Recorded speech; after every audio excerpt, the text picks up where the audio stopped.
¿Se oye? ¿Me están oyendo?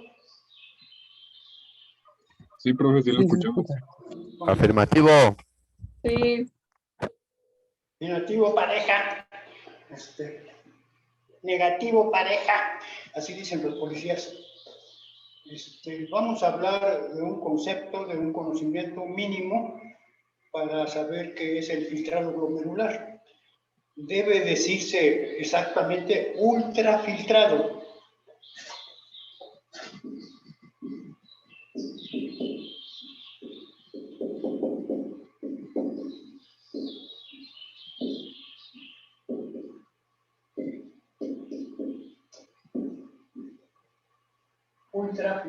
ultrafiltrado, no es un filtrado cualquiera, sino es ultra, es decir, más allá de las circunstancias normales. Seguramente ustedes ya les he dicho, han visto el filtro de piedra, ¿verdad? Es una piedra como la del metate, con el molcajete, se le echa agua aquí y está filtrándose por esta piedra y se va filtrando el agua y aquí ya llega el agua pura. Son los métodos para filtrar el filtro de piedra.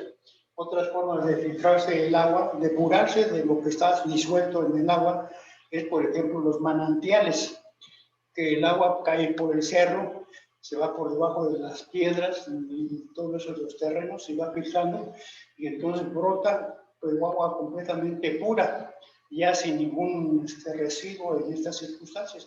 Agua pura, el agua pura en esas circunstancias. Muchos métodos se usan para filtrar el agua. Ustedes han visto algunas tiendas o lo que sea, en donde venden a 10 o 12 o 15 pesos el garrafón de agua filtrada. Aquí en nuestro edificio, en nuestra facultad, también ustedes filtraban agua. Ustedes en algún momento van a tener que hacer algún examen de agua de esas empresas que venden agua pura en esas circunstancias. Y esto es una inspección que hace la Secretaría de Salubridad, porque pueden estarle dando agua a patito, es decir, que no reúnan los cánones que debe ser el agua pura completamente filtrada. El agua bien pura debe ser inolora, insípida, inolora, incolora en estas circunstancias. Y aún así, la agua pura no es toda H2O, porque una milésima parte de esa agua está dividida, disociada en radicales OH y radicales hidrógeno. Ya lo habíamos visto. Vamos a ver el ultrafiltrado glomerular. ¿Qué es el infiltrado ultraglomerular? La sangre llega aquí, impulsada por el corazón, por la arteria aferente. Por aquí da vueltas y esto da las circunstancias de que hay más superficies de contacto entre este filtro y las placas de las arterias, del glomérulo, en estas circunstancias de las paredes arteriales. Mira, por aquí sale. ¿El agua qué contiene? Contiene agua y elementos en solución. Ya ven ustedes en sus hojitas y ahí se dan cuenta ustedes que cuáles son los principales elementos que están en solución en el plasma sanguíneo. Las proteínas plasmáticas, las más abundantes, los electrolitos, los aniones, los cationes, las vitaminas, una bola de circunstancias, ¿no? En el plasma sanguíneo, en esta forma, ¿no? El agua llega aquí y se filtra por estas paredes, ultrafiltrado, la pared arterial y la pared de la cápsula de Wolman. La cápsula de Wolman que hemos estado diciendo está formada por dos capas. Una que es la visceral, que está en contacto con las paredes arteriales, y otra que está dejando un espacio que se llama espacio de la cápsula de Wolman, ¿verdad? Esto está formado por una monocapa de células aplanadas, de tal manera que tiene que pasar aquí. Aquí los efectos de osmolaridad se producen, ¿verdad? La osmolaridad es el paso de elementos solvente a través de una membrana permeable. Esto actúa como membranas permeables y entonces está sujeto a las diferencias de osmolaridad, ¿verdad? Ya vimos esas circunstancias. Pero ¿qué es el filtrado y cuál es la fuerza que produce el filtrado glomerular? Que es la diferencial de presiones. La diferencial de presiones. Para que ustedes me entiendan, vamos a hablar otra vez de la circulación sanguínea.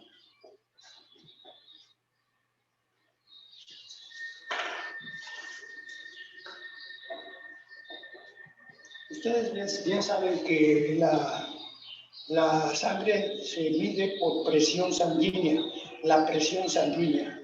y entonces se usa un baumanómetro, o decía, un aparato que nos hace saber cuál es la presión de nuestra sangre. No nos vamos a hablar directamente cuál es el método para la presión sanguínea. Cuando había más tiempo y había clases presenciales, yo traía un baumanómetro y hacía que ustedes mismos se tomaran la presión. Pero aquí nos hablamos de columna mercurial, columna mercurial. Los aparatos que miden la presión sanguínea se miden por una columna de mercurio. Esta columna de mercurio, ¿verdad?, está graduada, tiene un volumen específico. Y cuando hay mucha presión aquí, pues entonces sube la columna de mercurio y nos habla de la presión sanguínea debido a lo que estamos escuchando de la sístole y la diástole, la columna de mercurio. Entonces, estas presiones se miden por milímetros de presión de esta sustancia, ¿verdad? Milímetros de esta sustancia. Y el mercurio. El mercurio es una sustancia metálica líquida en estas circunstancias, metálica líquida. No es lo mismo un acero, que tiene una compactidad muy fuerte, pero entonces realmente tiene un peso molecular, ¿verdad?, muy importante en estas circunstancias. El mercurio se establece como unidad de peso, unidad de presión en estas unidades de presión.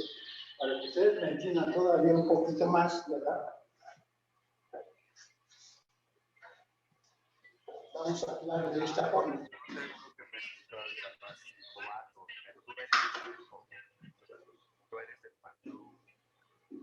Aquí tenemos el corazón. Esta cavidad en el ventrículo izquierdo sale la aorta. Lo que aquí se imprime al contraerse el músculo cardíaco, imprime una presión y produce una eyección de sangre, la que ha llegado a este ventrículo, desde la aurícula, llega acá y es expulsada, es una bomba. El corazón es una bomba. Que al contraerse, la sístole cardíaca forma la presión sistólica y luego se relaja y forma la presión diastólica. Y así la sangre se inyecta para todo el circuito venoso, en este caso, las arterias, en este caso. Esa sangre corre por gradientes de presión. Aquí es la máxima presión.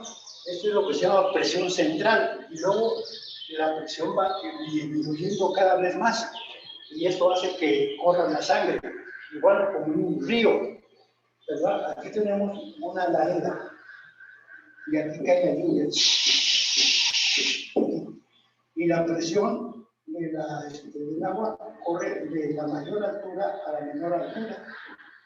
Todas las aguas corren de mayor a menor altura en esas circunstancias. Y se van por los ríos, se van inyectando más y más hasta que llega a una altura menor, que es el mar. Por eso la presión del mar es más alta que la presión de las alturas. Y por eso también es que un individuo que sea hipertenso se le aconseja que vaya a vivir cerca del mar, porque aquí la presión de la atmósfera por ser muy bajo, es mayor y no hace que al disminuir la presión por la altura se pueda romper hasta una arteria y poder producir unas circunstancias de presión. Los hipertensos tienen más seguridad estar a la línea del mar, a la altura del mar en estas circunstancias. La altura del mar y de las grandes cúpulas, ¿verdad?, que existen en las montañas, van creciendo. La parte de montañoso más arriba, pues hay una presión menor. Por eso es que no muchas personas pueden subir a un volcán, ¿verdad? Si esa persona tiene cierta hipertensión, pues aquí se puede hasta colapsar por estas circunstancias de la mayor presión en esas circunstancias. Yo, cuando era joven, ¿verdad?, tenía muy buena actividad de músculos y energía. Pero una vez que quise escalar el Popocatépetl, me quedé a medias porque aquí ya sentía que me estaba mareando y estuve a punto de perder la noción. por la hipertensión, yo soy un poco hipertenso, ahora más todavía con ser viejo en estas circunstancias. Bien, lo que estamos hablando es que aquí hay gradientes de presión. La presión mayor que se genera es por la sístole que forma esa fuerza que impulsa la sangre. Y va disminuyendo a la medida que esta arteria se va dividiendo. Vamos a poner esto así. Esta es la arteria. Aquí se divide. La suma de estas cavidades de las arterias es mayor que esta primera, y entonces va disminuyendo, disminuye la presión y así sucesivamente. Cuando llega a la parte ya más periférica, ¿verdad? A nivel de los vasos, de las arteriolas y los vasos capilares, ya la presión es mucho menor.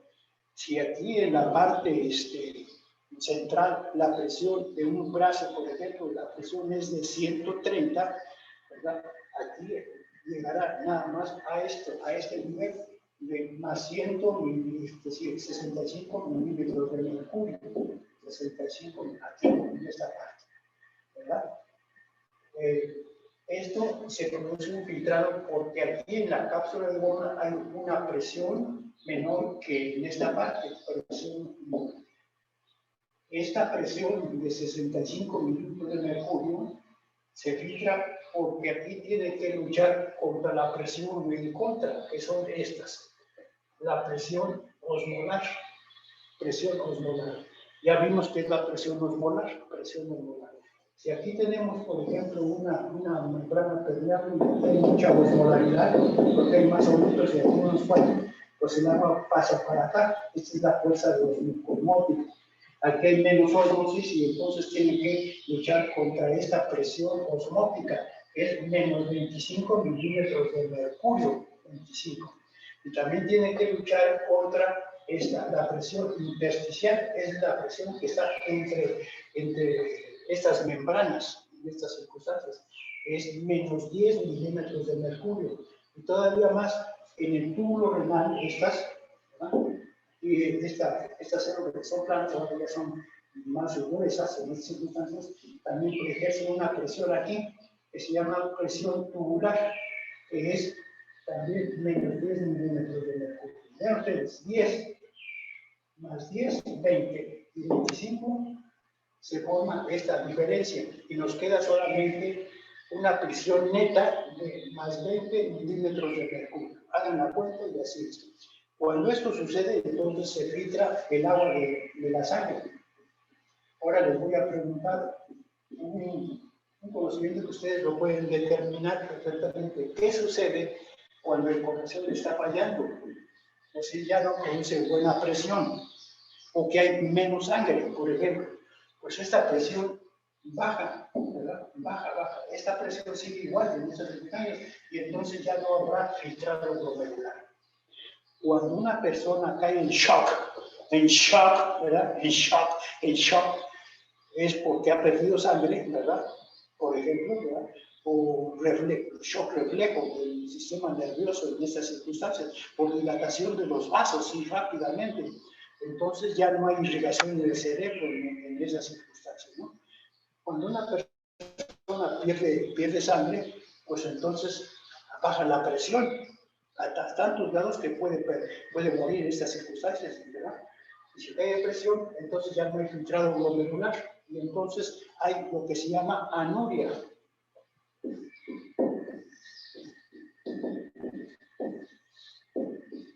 ¿Qué significa la palabra anuria? Es sin orina. No hay filtrado glomerular. Todas las personas que han caído en shock o en coma por alguna circunstancia así, tienen anuria. Si una persona ha perdido sangre, por ejemplo, hay anuria, y entonces cuando está internado en el hospital, cuando está hospitado en la cama del hospital, entonces se le pide a la enfermera que le controlen los líquidos que le están entrando por el suelo y los líquidos que está orinando, ¿verdad? Todos los líquidos se les controla, lleva una cuenta específica de los líquidos que entran y los líquidos que salen. Si ese individuo está en coma, pues entonces no tiene la circunstancia de saber que a qué horas tiene que ponerle el cómodo para orinar, entonces tiene que poner una sonda uretral para que ahí se esté recolectando la orina. Casi todos los que llegan en estado de coma tienen anuria, por estas circunstancias, por esto. Ya veremos que esto no es solamente mecánico, físico, sino también está dado por hormonas. Ya veremos estas circunstancias, ¿verdad? El sistema renina-angiotensina del sistema renal, el sistema renina-angiotensina, aldosterona, sistema renina-angiotensina, aldosterona, está también controlado por hormonas. Lo vamos a establecer en este tema de la fisiología renal, pero por lo pronto un conocimiento que es pues tácito completamente. El concepto de filtrado glomerular. ¿Qué es el filtrado glomerular? Es la filtración del plasma de los glomérulos a la cápsula de Goldman y luego ir por los túbulos renales en esta orden, así, en esta forma. Es ultrafiltrado. ¿Qué es ultrafiltrado? Está dado por las paredes de esta pared visceral, ¿verdad?, de la cápsula de Goldman y las paredes de las arteriolas o capilares, así. Entonces forma un ultrafiltrado. Las sustancias que están en solución, que son muy gruesas, muy grandes, pues no se filtran. Sin embargo, puede haber una descomposición de esto y puede haber hasta células de aquí que pasen formando parte de la orina en estas circunstancias. Con un proceso inflamatorio, la orina aparecen células necróticas que se han desprendido de esta parte de los túbulos en estas circunstancias. Eso es lo que tienen que ver ustedes, Y también otra cosa que ya vimos también en esas circunstancias, el color de la orina. El color de la orina está dado por la bilirrubina. La bilirrubina está dado por la bilirrubina. Y entre más tomemos agua, menos color, de ese color tendrá. ¿De qué color tiene la orina? Pues es más o menos pardo en estas circunstancias. Pero si ustedes hagan este ensayo, no tomen agua, no tomen ningún líquido, durante unas 24 horas. A ver si lo resisten. Y van a ver cómo el color de la orina es tal cual, porque ahora tienen más concentración en estas circunstancias. Y ahora tomen mucha agua, y van a ver que el chorro es blanco completamente. Eso es lo mínimo que pueden hacer un experimento, un autoexperimento de ustedes en estas circunstancias. Ya estamos hablando aquí de la filtración glomerular.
Antes de seguir adelante, el siguiente tema es aspectos hemodinámicos de la filtración glomerular. Vamos a hablar de las funciones específicas del glomérulo y de los túbulos. Glomérulo y túbulos en relación a lo que se filtra en esas circunstancias. Esto es lo mínimo para que nosotros conozcamos lo que va a seguir en esta regla. Ya vemos entonces aquí que el filtrado glomerular, ¿no?, es por gradientes de presión. Aquí está la cápsula de Goldman y aquí tenemos los túbulos. Los túbulos están formados también por una monocapa de células ya más gruesas. Esto ya lo vimos en estas circunstancias. Aquí, esto es lo que ejerce desde el punto de vista dinámico del glomérulo. Hasta ahí nada más. Esto es fácil de entender. Pero lo que no va a ser fácil de entender es estas circunstancias. Las células tubulares tienen una función. Así como absorben agua que pasa por aquí, también excretan elementos desde la sangre. Aquí tenemos la sangre, ¿verdad? En las arteriolas, ¿verdad? Y esta pasa a las células tubulares y esto excreta hacia acá. Y por eso es que se encuentran en la orina los productos azuados. Los productos azuados son principalmente derivados de las proteínas. La creatinina, el ácido úrico y la urea. Estas son los productos azuados. Y esto le da un sabor y un olor específico de la orina, ¿verdad? La orina más concentrada, la mayor concentrada, ¿verdad? Tiene un olor más bien amoniacal. Ustedes vayan, por ejemplo, a una parte, ya casi no se usa, pero antes en las tiendas de las alcaldías, de los ranchos, de los pueblos, vendían pulmón, vendían chupe, copa, vendían cerveza, que es lo más, ¿cómo se llama? Afuera de esa tienda, ¿verdad? Vamos a ponerla así. Y aquí había descansos, baños. Salían los pelos aquí, porque al estar tomando mucha cerveza, muchos líquidos, pues tenían que, se filtraba mucho líquido y tenían que salir a orinar. Esas orinas tenían amoníaco, ya ven, y se orinaban por aquí más en la pared, y entonces olía a puros orines en estas circunstancias. Lo mismo sucede que en una parte en donde que no hay excusados, ¿verdad? Y donde se van los traileros, por ejemplo, se bajan a orinar. Esta circunstancia es una circunstancia característica de los perros. Por eso es que cuando uno va a orinar se dice que voy a mi arbolito.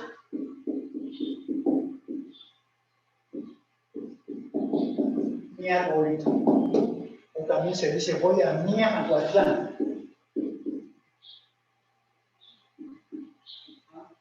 Mi aguatlán. Mi arbolito o mi aguatlán. Lo más chistoso es mi arbolito, porque un perro orina en los árboles o en una pared, para la patita así, ¿verdad? Y se orina. Yo les invito a que recuerden cómo se pitorreaba el pinche blanco, ese que es gobernador de Morelia, creo así, Cuauhtémoc Blanco, ahora es el gobernador, el pendejo, que cuando metía un gol, luego iba a hacer una payasada que hacía así, como si fuera, ¿cómo se llama? Un perro que esté orinándose en estas circunstancias. Un perro y esos animales que se orinan van produciendo con el olor que están manifestando una señal para regresar. Los perros no solamente por ganas de orinar, sino que tienes un reflejo que tienen para orinar y entonces al regresar van viendo por dónde se fueron y para regresar ahí van oliendo, van dejando una ruta en estas cosas de esa forma, para no perderse. Los perros son muy abusados para orientarse. Los perros no tienen brújula, no tienen nada, pero se orientan por los olores, por el viento, ¿verdad? Tienen tanto capacidad de olor que hasta los utilizan para detectar armas, drogas en los aeródromos, o sea, en las estancias de los aviones, en ese caso, tienen que pasar por un perro para ver que si uno huele a droga en esas circunstancias, es el olor muy importante. Nosotros tenemos una capacidad de olor, ¿verdad? Diferente, cada uno tiene una capacidad de olor diferente.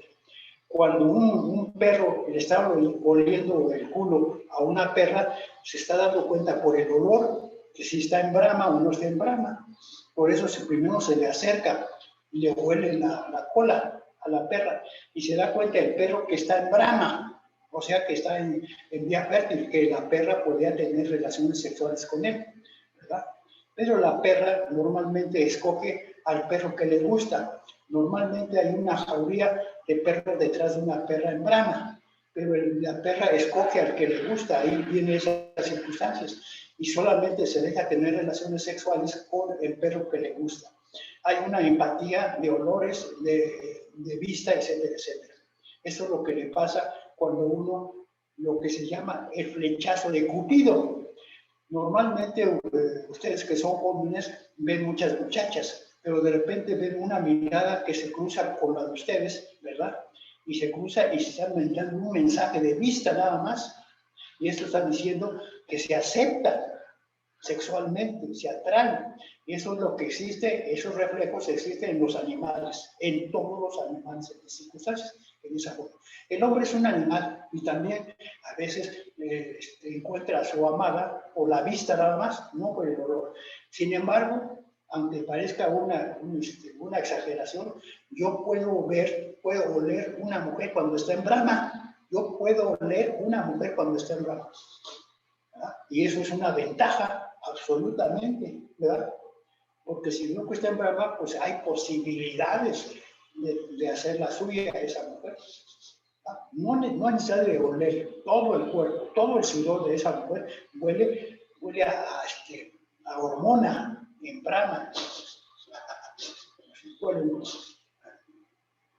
Es el olor en esas circunstancias. Bueno, eso ustedes parecen que es un chiste, pero no es verdad para mí. Eso ha existido en estas circunstancias. Una vez dicho estas circunstancias, ¿verdad? Vamos a hablar de unos aspectos hemodinámicos del filtrado glomerular.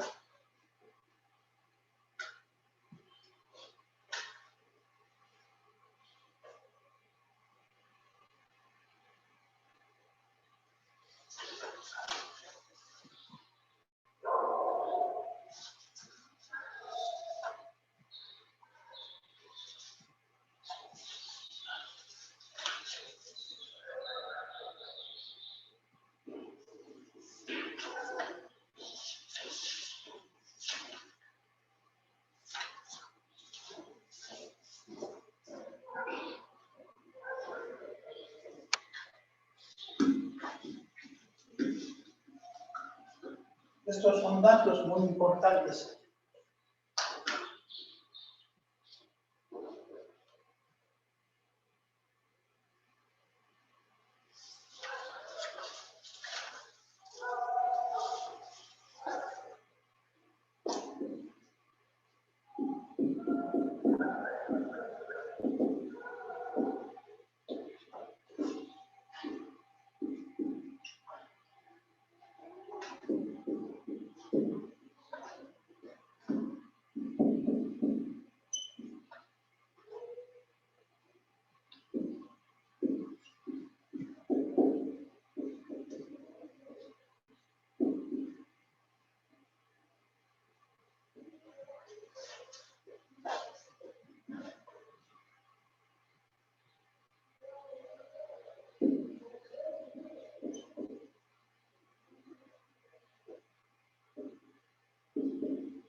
Para que ustedes me entiendan, voy a hablar en esta circunstancia.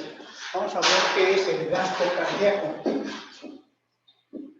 El gasto cardíaco es la cantidad de sangre expulsada por el corazón en un periodo de tiempo, ¿verdad? Cada sístole expulsa una cantidad específica de sangre. En un minuto hay tantas pulsaciones. Entonces, sumando esa cantidad de sangre expulsada por el ventrículo izquierdo es el llamado gasto cardíaco, gasto cardíaco, gasto cardíaco, gasto cardíaco. El gasto, la cantidad de sangre que existe en un individuo de peso medio, ¿verdad? Es aproximadamente de 4 a 5 litros, de 4 a 5 litros, de 4 a 5 litros. Lo que se saca de sangre cuando ustedes van a donar sangre no es mucha, no llega a 1 litro, son 400 mililitros de sangre. Está prohibido sacar más allá en estas circunstancias, está prohibido en esta forma, ¿no?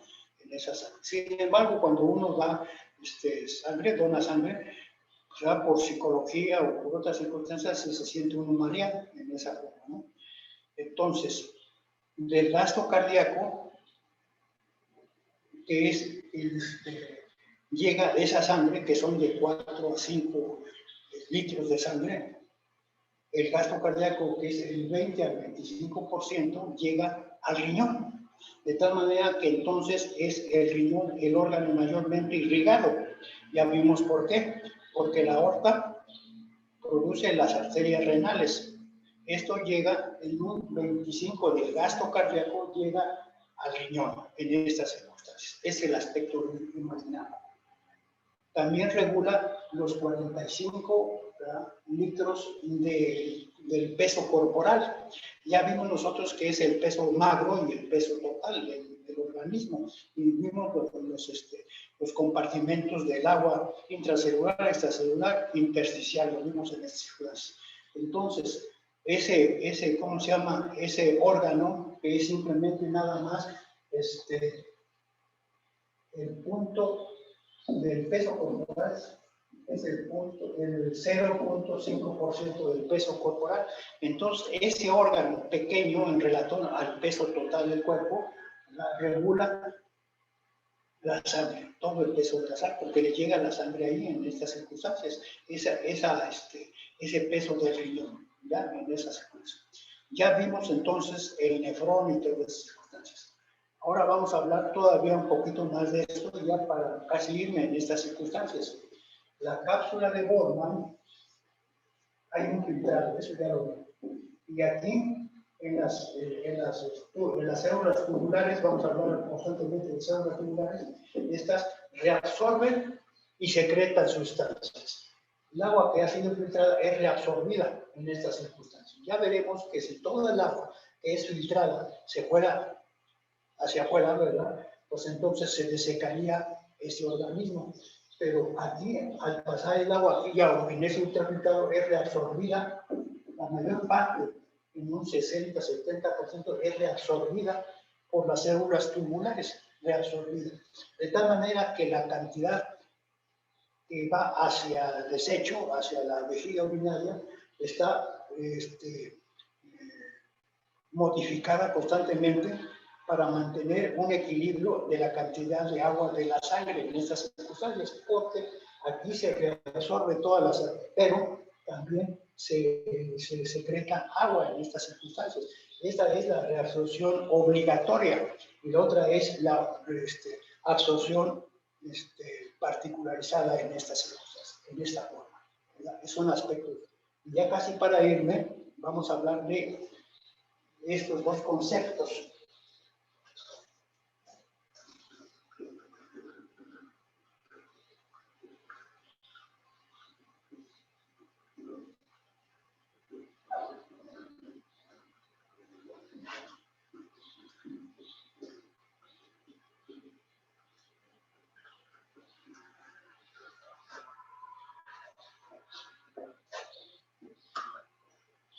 Vamos a hablar en términos generales, se llama depuración.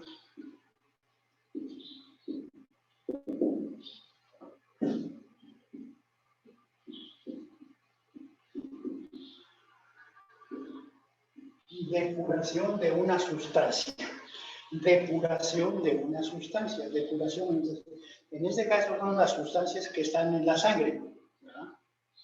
Y la depuración es que esa sustancia sea filtrada y que salga un poco de la orina. Una de ellas es el amoníaco, la creatinina, el ácido úrico. Esa es la depuración de esa circunstancia, ¿no?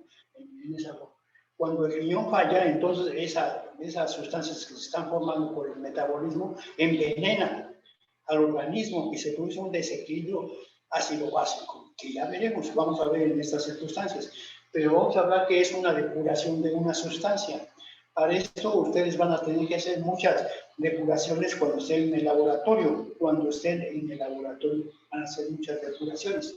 Vamos a poner aquí este tarro, ¿verdad? Y una agua aquí.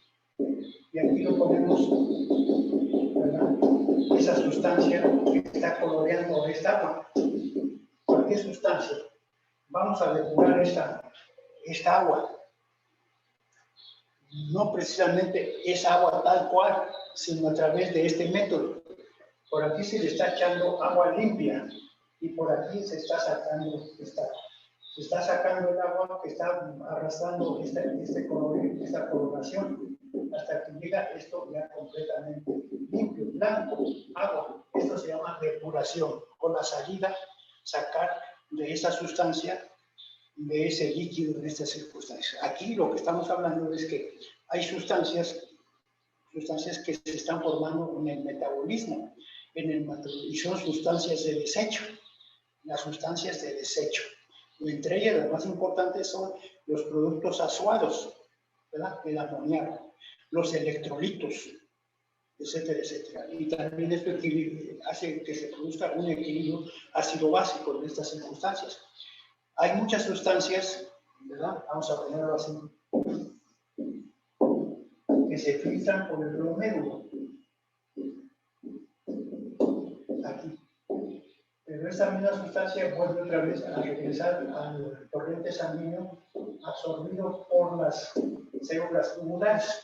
Y hay otras sustancias que, aparte de ser filtradas aquí por el glomérulo, también son secretadas por las células tubulares en estas circunstancias. Entonces, los científicos, químicos, farmacobiólogos, empezaron a ensayar muchas sustancias que no se excretaran por los túbulos, ¿verdad? Ni se reabsorbiera tampoco. Y esto nos da como términos generales saber la velocidad de filtración y el volumen de filtración del glomérulo. Si encontramos una sustancia, se encontró una sustancia que se llama inulina, ¿verdad? Inulina. Esa sustancia se filtra una vez que es inyectada, ¿verdad? Se filtra, ¿verdad? En el riñón, pero esa sustancia ya no se reabsorbe ni tampoco es secretada por las células tubulares. Esta se llama inulina. Vamos a hacer un poco hincapié en estas circunstancias de la inulina para meternos en esos conceptos, ¿no?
Ya con esta me despido dando un dato muy curioso.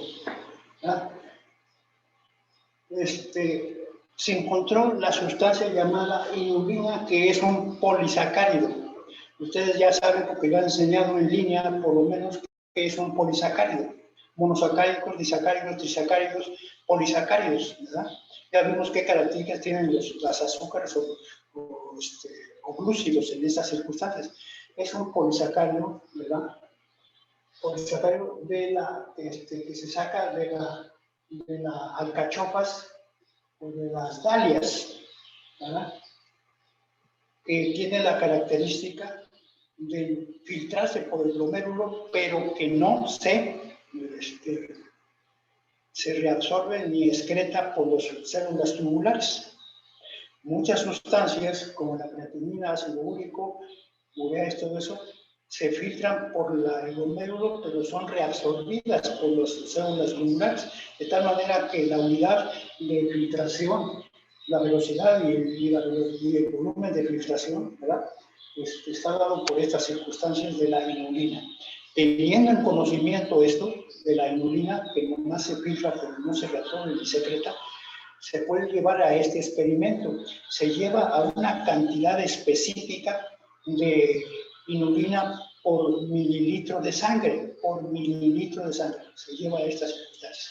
Y entonces se recuenta la cantidad de inulina, ¿verdad?, que va en la orina, ¿verdad? Y entonces, si aunque la orina, el volumen de la orina sea muy poca, ¿verdad?, muy poca, podemos establecer esos conceptos de volumen y velocidad de filtración de filtrado glomerular. Volumen. Si encontramos, por ejemplo, 130 miligramos de inulina y llevamos a una circunstancia que siente 130 miligramos por milímetro cúbico, pues entonces se han filtrado tantos volúmenes de sangre en estas circunstancias. Y entonces nos da la capacidad de volumen de sangre y velocidad de la filtración de la sangre. La filtración de la sangre da líquido urinario, pero eso se va modificando. La primera parte del líquido que es filtrado es un torrente importante, pero la mayor parte se vuelve a reabsorber, ¿verdad? Se llama volumen obligado. Y después el otro volumen que deja el último, es el que ya está siendo controlado por las necesidades de equilibrio ácido básico y por equilibrio hidroelectrolítico del cuerpo, por diferentes sustancias, que es lo que nos toca a nosotros estudiar. Por lo pronto ya nos vamos, pero quede nada más en mi recuerdo, así mentalmente, que existen los conceptos de volumen del filtrado glomerular y velocidad de filtración. Esto es muy importante, puesto que vamos a hablar del papel del riñón en el equilibrio hidroelectrolítico del cuerpo, en esta circunstancia. Hidroelectrolítico. ¿Por qué? Porque hay algunas sustancias que desactivan la función del riñón, ¿verdad? Desactivan la función del riñón. Y por ejemplo, vamos a dar, ya me voy, la diabetes produce insuficiencia renal por la glomerulonefritis diabética. Para la siguiente clase vamos a dar un ejemplo que está en una hojita para ver por qué se reabsorbe, cómo es que no se encuentra azúcar en la orina. Si uno es diabético, le está fallando una hormona de reabsorción y entonces hay azúcar en la orina. Y les voy a contar una anécdota muy importante. Un nevero, ¿verdad?, me dio una cachetada con guante blanco, porque ya lo iba yo a regañar. Dice, óigame, doctor, ya lo iba a regañar. Y digo, óigame, doctor, yo creo que soy diabético. Pero ¿cómo se atreve usted a decir? Pues yo viene aquí a diagnóstico, entonces lo iba a regañar y me sostuve un poquito. Y dice, ¿por qué crees? Porque se me atrevió a probar mi orina y estaba dulce. Es sabiduría popular. Sabiduría popular. Él ya sabía subconscientemente que no debe haber azúcar en la orina. Ya veremos. Y esto es parte de los conocimientos de endocrinología de la insulina y conocimiento de la fisiología renal y muchos otros conocimientos. Pero él ya lo sabía y ya lo había determinado. Por eso no hay que burlarse, pitorrearse de la sabiduría popular, ¿verdad? Y hay otro dicho que dice, más vale más vale, más estable, más conoce el diablo por viejo que por diablo. La experiencia es lo más importante de la educación de todos. Por eso tienen que hacer experimentos ustedes en el laboratorio. Y ojalá ya vengan las clases presenciales y el laboratorio. No se puede establecer en esas cosas. Que llegue ya cuanto más. Hay que establecer estas circunstancias en áreas de hacer, prepararse. Normalmente, lo normal de prepararse, que ya sean presenciales, el laboratorio son los que le va a hacer falta. Si no, ustedes van a hacer lo que se llama químicos farmacéuticos COVID-19 1920-21, es decir, no bien preparados, no bien capacitados, no bien capacitados. Con esto me despido y ya veremos un poquito de la reabsorción, ¿verdad?, tubular en estas circunstancias. Se llama el papel del riñón en el equilibrio ácido básico y el papel del riñón en el equilibrio hidroelectrolítico. Ya veremos esto. Es importante esa parte de la visión. Nos vemos, criaturas.